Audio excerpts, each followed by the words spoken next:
केलं जातं आणि गणरायाचं स्वागत करताना सगळ्यांचे डोळे असतात प्रसादाच्या ताटाकडे। गणपती बाप्पाचा लाडका काय? गणपती बाप्पाचा लाडका खाऊ म्हणजे मोदक।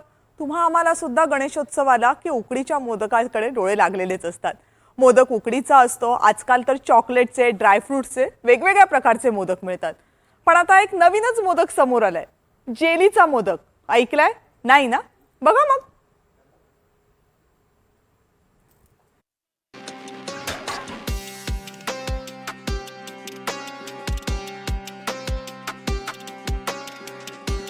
सण उत्सव म्हटलं की खाद्यपदार्थही आलेच। गणपती म्हटलं की एकच खाद्यपदार्थ सगळ्यांच्या मनात आणि ओठांवर येतो, तो म्हणजे मोदक। मोदक आपण अनेक प्रकारचे खाल्ले आहेत। उकडीचे मोदक, ड्रायफ्रूटचे मोदक, फक्त नारळाचे मोदक, विविध प्रकारचे, आकाराचे आणि रंगांचे। मात्र तुम्ही कधी जेलीचे मोदक खाल्ले आहेत का? तर मी अशा एका आपल्या व्यक्तीला भेटवणार आहे आज, जिने जेलीचे मोदक प्रथमच मुंबईमध्ये सुरू केलेले आहेत। ते नेमकं काय आहे? जेलीपासून मोदक ही एक खूप वेगळी संकल्पना आहे आणि ती नेमकं काय, हा नेमका पदार्थ कसा सुचला, जेलीचे मोदक कसे बनवले जातात, हे सगळं आपण तिच्याकडून जाणून घेणार आहोत। मात्र त्याआधी मी तुम्हाला दाखवणार आहे की जेलीचे मोदक दिसतात कसे। तर तुम्ही इथे पाहू शकता की हे जितके पदार्थ इथे ठेवले गेले आहेत ते सगळे जेलीपासून बनवले आहेत। जेली हा लहान मुलांचा खूपच आवडीचा पदार्थ आहे आणि मोदकही सगळ्यांचा आवडीचा विषय आहे। आणि अशातच या दोन्ही पदार्थांना एकरूप केलं आहे, त्या म्हणजे ह्या प्रियंकाताई आपल्यासोबत आहेत। आपण त्यांच्यासोबत संवाद साधणार आहोत। ताई प्लीज बसून घ्या, आपण सविस्तररित्या ही सगळी माहिती जाणून घेऊया तुमच्याकडून की नेमकं काय आहे। सर्वप्रथम म्हणजे NDTV मराठीमध्ये आपलं स्वागत आहे। जेली हे एक डेझर्ट आहे जे लहान मुलांना खूप आवडतं। मोदक गणपतीमध्ये आपण खातो, इतरही वेळेला खातो, पण गणपतीमध्ये मोदकाचं प्रमाण आणि डिमांड खूप जास्त असतं। दोन्ही पदार्थ, दोन्ही डेझर्ट्स एकत्र तुम्ही आणलेत, नेमकी काय संकल्पना होती याच्या मागे? तर आम्ही आधीपासूनच जेलीचे केक किंवा जेलीची चॉकलेटं हे बनवतच होतो, पण मग जेलीचे मोदक का नाही? आणि अशा फेस्टिवलसाठी ज्यात मोदकाचं खूप इम्पॉर्टन्स आहे, तर त्याला एक वेगळा ट्विस्ट का नाही? त्या ह्यानी आम्ही मोदकाचं जेलीपासून बनवणं सुरू केलं। तर जेली हा प्रकार काय आहे की जेली नॉर्मल असं बघायला गेलं तर जिलेटिननी बनतं, पण हे सगळे व्हेजिटेरियन आणि व्हीगन पदार्थ आहेत, which is hi in fibre, ज्याच्यात आपण साखर कमी असते, त्याच्यात खूप सारे न्यूट्रिशन असतात आणि त्यात काही आपण वेगळं प्रिझर्वेटिव्ह टाकत नाही। मुळात जेली किंवा जेलीचं जे लिक्विड असतं तेच त्याचा प्रिझर्वेटिव्ह म्हणून काम करतं।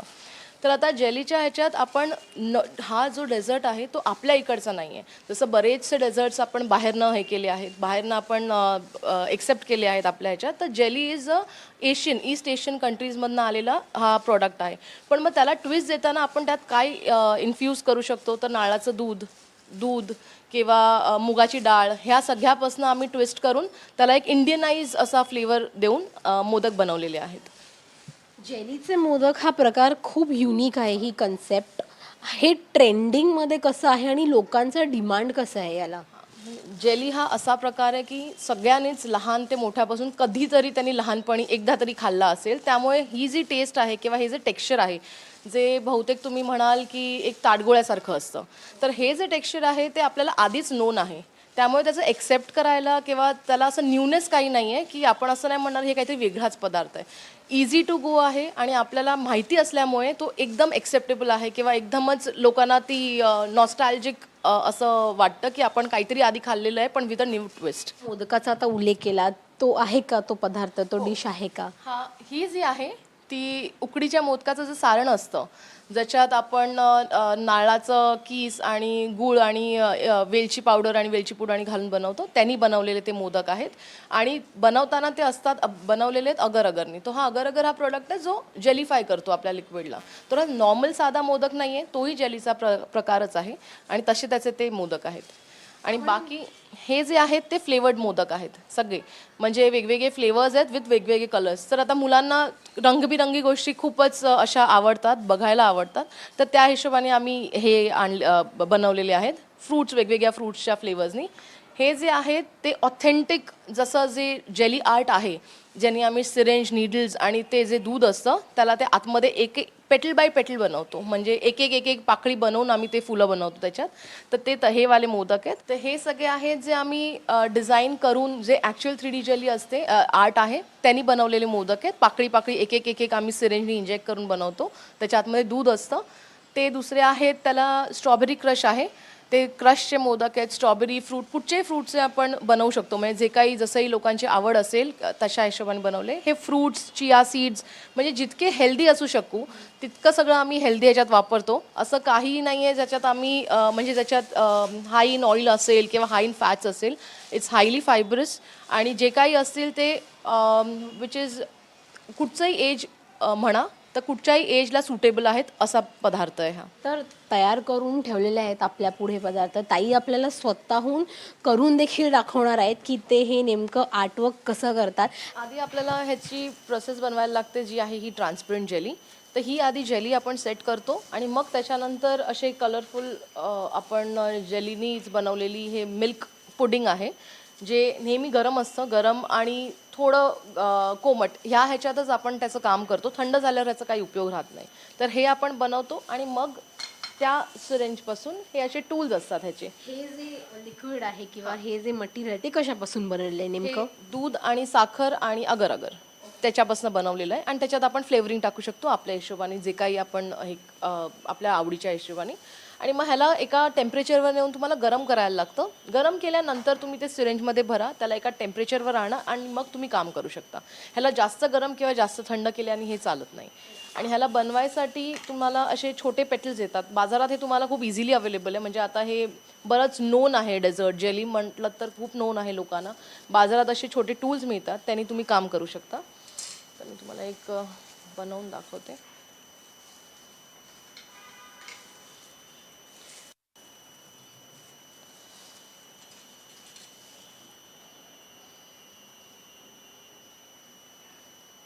तर ह्याने आपल्याला हळूहळू एक एक एक एक एलिमेंट बनवायला लागतो. म्हणजे असं साच्यासारखं काम नाही करू शकत की आपण सगळं एकसाथ टाकलं आणि त्याचं फूल बनलं. तर ते फूल बनवायलाही तुम्हाला वेगवेगळे साचे आणि वेगवेगळे टूल्स लागतात, त्याने तुम्ही बनवू शकता. हे संपूर्ण प्रोसेसिंगला किंवा शिकण्यासाठी तरी किती महिने वर्ष एक लागतात? दिवस आमचा क्लास अगदी एक दिवसाचा असतो. तुम्ही एक दिवसात शिकू शकता, पण त्याच्यानंतर त्याला प्रॅक्टिस लागते. म्हणजे काही शिकला, जसं केकचे क्लास करता तुम्ही, एक दिवसात तुम्ही शिकून येता, पण त्याच्यानंतर तुम्हाला जे शिकवलं त्याच्यावर तुम्हाला कॉन्स्टंट प्रॅक्टिस करायला लागते. ती प्रॅक्टिस केल्यानंतर इट्स जस्ट अ टेक्निक. तुम्हाला टेक्निक कळली, तुम्हाला टेम्परेचर्स कळले आणि तुम्हाला त्याचं माप कळलं, हे बनवणं सोपं आहे. मी मला दाखवते फुल बनवून त्याचं. गणेशोत्सव जवळ येत आहे, ऑर्डर्स तुम्हाला सुरुवात झाल्या आहेत तुमच्याकडे? ऑर्डर्स, क्लासेस सगळंच आमचं एकत्रच चाललं आहे या ह्याच्यात. तसं नेहमी वेगवेगळ्या आकाराचे आपल्याकडे पानं असतात, टूल्स असतात. त्या टूलनी आपण एक एक एक एक एक एक करून आपण पेटल्स आणि लीव्स बनवतो. म्हणजे आता ह्याचे सगळे एलिमेंट्स असतात एक एक डिझाईनमध्ये. पानं झाली, फुलं झाली, मग त्याच्यासाठी आम्ही फिलर्स देतो. आता वेगवेगळ्या कलर्सनी, कॉन्ट्रास्ट कलर्सनी, जसे तुम्हाला कलर्स समजतात त्या हिशोबाने तुम्ही त्याची रंग देऊन वेगवेगळी फुलं बनवू शकता. मी तुम्हाला एक फक्त हे आधी आम्ही खाण्यासाठी खूप सोपं वाटतं, पण त्याच्यामागची प्रोसेस नेमकी कशी असते हे आज आम्ही पाहतो की किती मेहनत लागते. नक्कीच नक्कीच.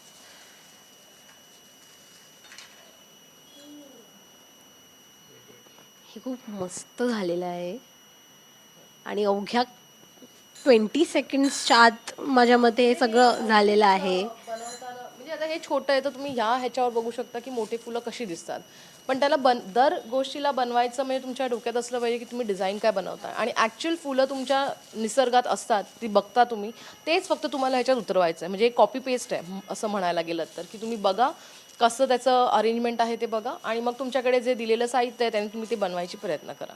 तर यंदाच्या गणेशोत्सवाला तुम्ही तुमच्या नातेवाईकांकडे जात असाल आणि एकच मोदक तुम्ही नेत असाल पदार्थ जो बाप्पाला आवडतो. माव्याचे मोदक असतात, उकडीचे मोदक असतात, ड्रायफ्रूट्सचे, चॉकलेटचे मोदक असतात.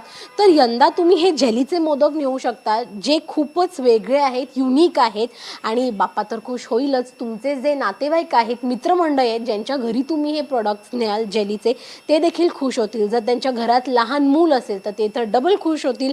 त्यामुळे हा एक नवीन पदार्थ यंदाच्या गणेशोत्सवासाठी तुम्ही नक्की वापरून पहा. सुरक्षित आहे खाण्यासाठी. कुठलाही बाहेरचा पदार्थ वापरला गेला नाही आहे. निव्वळ दूध त्याच्यामध्ये वापरलं गेलं आहे, जे पौष्टिक आहे. त्यामुळे लहान मुलांसाठी देखील हा एक खूप हेल्दी असा पदार्थ आहे. त्यामुळे नक्कीच यंदाच्या गणेशोत्सवाला तुम्ही हे जेली प्रोडक्ट्स ट्राय करा. व्हिडिओ जर्नलिस्ट गौरव सह जुई जाधव, NDTV मराठी, मुंबई.